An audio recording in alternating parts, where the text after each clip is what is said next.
പാതിവില scooter തട്ടിപ്പിൽ fort കൊച്ചിയിലും കേസെടുത്തിരിക്കുന്നു. ആനന്ദകുമാറാണ് കേസിൽ ഒന്നാം പ്രതി. അനന്തു കൃഷ്ണൻ രണ്ടാം പ്രതി.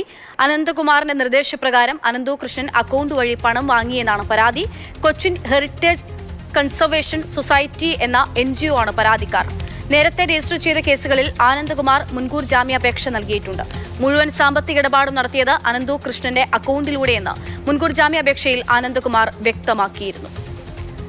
രാഗിൻ വിവരങ്ങൾ നൽകാനായുണ്ട്. രാഗിൻ, ഇപ്പോൾ ഏറ്റവും ഒടുവിൽ രജിസ്റ്റർ ചെയ്തിരിക്കുന്ന കേസ് എന്താണ്? ഒപ്പം തന്നെ ആനന്ദകുമാറുമായി ബന്ധപ്പെട്ട് ഈ ആനന്ദകുമാറിന്റെ ഈ കേസിലെ സംഭവത്തിലൊക്കെ പങ്കാളിത്തത്തെ പറ്റി പുറത്തുവരുന്ന പുതിയ വിവരങ്ങൾ എന്താണ്? സംസ്ഥാനത്ത് സ്കൂട്ടർ തട്ടിപ്പുമായി ബന്ധപ്പെട്ട് ഒട്ടനവധി കേസുകൾ രജിസ്റ്റർ ചെയ്തിട്ടുണ്ട്. അതിൽ ആദ്യം 34 കേസ് ഇപ്പോൾ ക്രൈംബ്രാഞ്ച് നേതൃത്വത്തിൽ അന്വേഷിക്കുകയുമാണ്. പക്ഷേ ഈ എല്ലാ കേസുകളിലും അനന്തു കൃഷ്ണനാണ് മുഖ്യ പ്രതി. പല കേസുകളിലും അനന്തു കൃഷ്ണൻ മാത്രമാണ് പ്രതി. ചില കേസുകളിൽ ചില NGO-കൾ വന്നിട്ടുണ്ട്. ചില കേസുകളിൽ ആനന്ദകുമാറും ഉണ്ട്. ആനന്ദകുമാർ രണ്ടാം പ്രതി എന്ന തലത്തിലേക്കാണ് കാര്യങ്ങൾ പോയത്.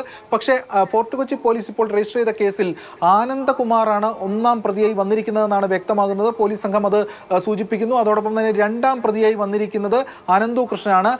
ആനന്ദകുമാറിന്റെ നിർദ്ദേശപ്രകാരം അനന്തു കൃഷ്ണന്റെ അക്കൗണ്ടിലേക്ക് പണം വാങ്ങി എന്നതാണ് ഇതിൽ പ്രധാനമായും ഉള്ള ആ ഒരു പരാമർശം, അല്ലെങ്കിൽ ആ ഒരു പരാതിയായി തന്നെ വന്നിരിക്കുന്നത്. അതിന്റെ അടിസ്ഥാനത്തിലാണ് ഈ കേസ് രജിസ്റ്റർ ചെയ്തിരിക്കുന്നത്. നേരത്തെ ആനന്ദകുമാർ തനിക്ക് ഇതുമായി ബന്ധപ്പെട്ട ഒരു പങ്കാളിത്തവുമില്ല. നേരത്തെ ഇപ്പോൾ ജാമ്യാപേക്ഷ നൽകിയതായി പറയപ്പെടുന്ന ആ ജാമ്യാപേക്ഷയിൽ സൂചിപ്പിക്കുന്നുണ്ട് എല്ലാം അനന്തു കൃഷ്ണനാണ് ഇതിന്റെ ഈ പദ്ധതിയുടെ മുഖ്യ ആസൂത്രകനായി പ്രവർത്തിച്ചത്. തനിക്ക് ഇതിനകത്ത് ഭാഗവാക്കില്ല. താൻ രാജിക്കത്ത് കൊടുത്തിരുന്നു, പക്ഷേ ആ രാജിക്കത്ത് അക്സെപ്റ്റ് ചെയ്യാതെ തിരിച്ചു വന്നു തുടങ്ങിയ കാര്യങ്ങളാണ് ഇതിൽ പറയുന്നത്. അതായത് തനിക്കിതുമായി ബന്ധപ്പെട്ട ഒരു ബന്ധവുമില്ല എന്നാണ് ആനന്ദകുമാർ പറയുന്നത്. പക്ഷേ ഇപ്പോൾ ഇതിൽ പറയുന്നത് ആനന്ദകുമാറിന്റെ നിർദ്ദേശപ്രകാരമാണ് ഇത്തരത്തിൽ പണം കൈമാറിയത്. പക്ഷേ തങ്ങൾ വഞ്ചിക്കപ്പെട്ടു എന്നാണ് ചൂണ്ടിക്കാണിച്ചിരിക്കുന്നത്. അതിന്റെ അടിസ്ഥാനത്തിലാണ് കേസെടുത്തിരിക്കുന്നത്. നേരത്തെ തന്നെ പറഞ്ഞു ആനന്ദകുമാർ ഇതിൽ ഒരു മുഖ്യ പങ്കാളിത്തത്തിലേക്ക്, മുഖ്യ പ്രതി എന്ന തലത്തിലേക്ക് എത്തും എന്ന കാര്യം നേരത്തെ സൂചിപ്പിച്ചിരുന്നു പോലീസ് സംഘം.